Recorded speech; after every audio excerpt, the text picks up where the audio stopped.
નમસ્કાર ખેડૂત મિત્રો, હું નિકોલ અલૈયા સહારા ઇન્ટરનેશનલ કેમિકલ્સ કંપની વતી આપ સર્વ ખેડૂત મિત્રોનું હાર્દિક સ્વાગત કરું છું.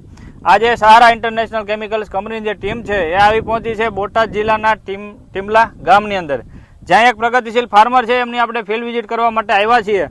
અને સહારા ઇન્ટરનેશનલ કેમિકલ્સની એક દવા એમણે ગઈ સાલ 2 વાર છંટકાવ કર્યો હતો. તો એ કઈ દવા છે અને કેવું પરિણામ મળ્યું હતું અને હાલ અત્યારે એનો કપાસનો પાક ઊભો છે, તો એમાં શું પરિસ્થિતિ છે અને કઈ દવાનો એને ઉપયોગ કર્યો હતો અને કેવું એને રિઝલ્ટ મળ્યું છે, આપણે એના જ મોઢે સાંભળશું. તમારું નામ જણાવશો? મારું નામ ચુડાસમા અભિજીતસિંહ સુજાનજી છે. બરાબર. અભિજીતસિંહ, ગઈ સાલ તમે હમણાં જે વાત કરતા હતા કે મેં ટોલફેરા જે દવા છે એમનો છંટકાવ કર્યો હતો, કેટલી વાર ઉપયોગ કર્યો હતો? મેં 1 થી 2 સ્પ્રે કર્યા હતા જ્યારે લીલા ચૂસિયા જીવાત ને રાતરની જે અસર આવી હતી. બરાબર, છંટકાવ કર્યા હતા. બરાબર. આમનો 2 વાર છંટકાવ કર્યો હતો ટોલફેરાનો.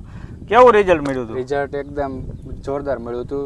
બરાબર. જીવાત ને બધું સાફ થઈ જાય છે. બરાબર છે. તો અમે જે લાંબા ગાળા સુધી અસર રહે છે. બરાબર, લાંબા સમય સુધી અસર રહી છે. કેટલા દિવસ આમ રિઝલ્ટ રહ્યું હતું? રિઝલ્ટ આમ 20 થી 25 દિવસ સુધી રહ્યું હતું. બરાબર. 20-25 દિવસ સુધી કોઈ દવા છંટકાવ કરવો નથી પડ્યો. તો અમે જે કહીએ છીએ કે એક જ દવા તમામ જીવાત સાફ થઈ જાય છે આમાં? થઈ જાય છે. બરાબર છે.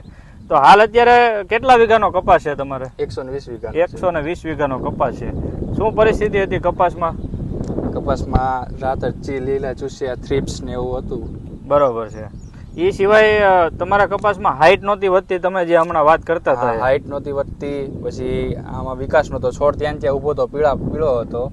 બરાબર છે. વરસાદના કારણે પીળા પડી ગયા હતા. બરાબર. તમારે અતિવૃષ્ટિ વરસાદના કારણે છોડ પીળા થઈને ઉભા રહી ગયા હતા.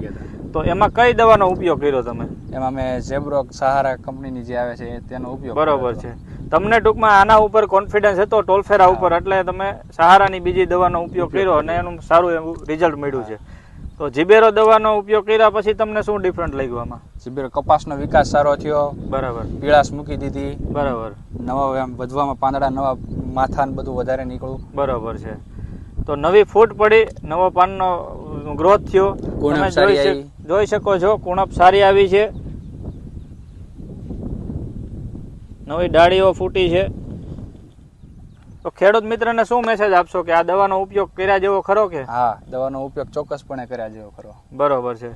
તો ખેડૂત મિત્રો, કોઈ પણ પાક હોય, એક જ દવા તમામ જીવાત સાફ ટોલફેરા તમે 40 થી 50 ml પ્રતિ પંપ ઉપયોગ કરી અને સારું એવું પરિણામ મેળવી શકો છો. ત્યારબાદ તમે છોડની હાઈટ વધતી ના હોય કપાસની, તો તમે જીબેરોનો પ્રતિ પંપ 40 ml નો ઉપયોગ કરી અને છોડને સારો એવો ગ્રોથ લઈ શકો છો. અસ્તુ.